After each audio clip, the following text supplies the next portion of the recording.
The repertoire for this season is quite dynamic and dramatic. There's everything from very contemporary works to work that's very rooted in tradition by composers who were beheaded, were killed, weren't allowed to be who they are, and we only know them through their music. But what unites them and what unites them with the members of the ensemble is that they're all queer artists.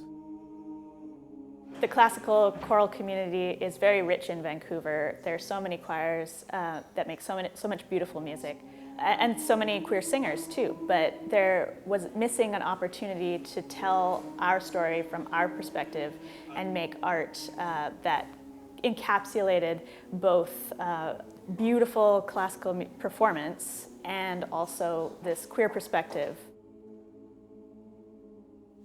It's very interesting to perform pieces by standard composers like Schubert or Tchaikovsky, who most people know about, and to look back at them and their lives and their music and see them through a queer lens. Imagine what their lives must have been like and why it created the music that they did.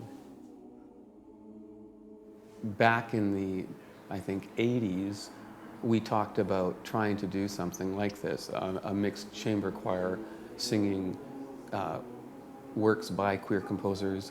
At that time we were calling them gay composers, and we couldn't find the personnel to make it happen. So fast forward to the actual first rehearsal of that first season, and I remember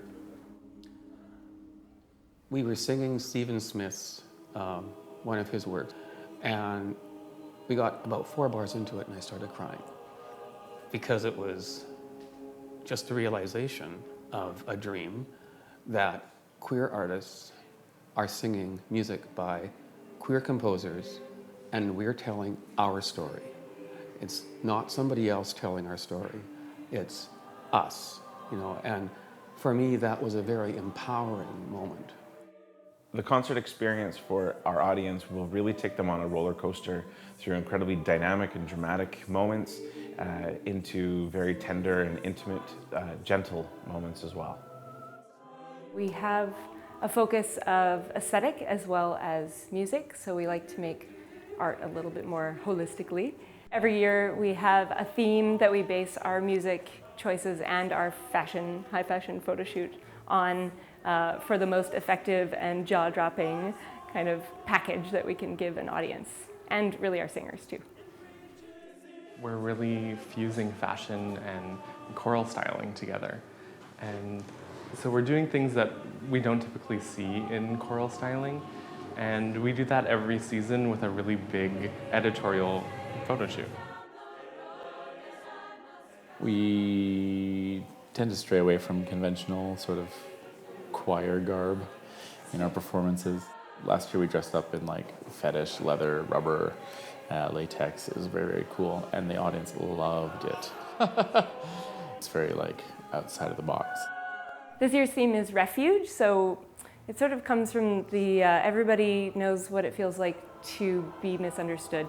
Everybody knows what it feels like to seek refuge from queer people finding their chosen families, or you know, the hot topic of the refugees coming to Canada, and how we can talk about those stories and how they relate to each other and how we can relate to each other as humans.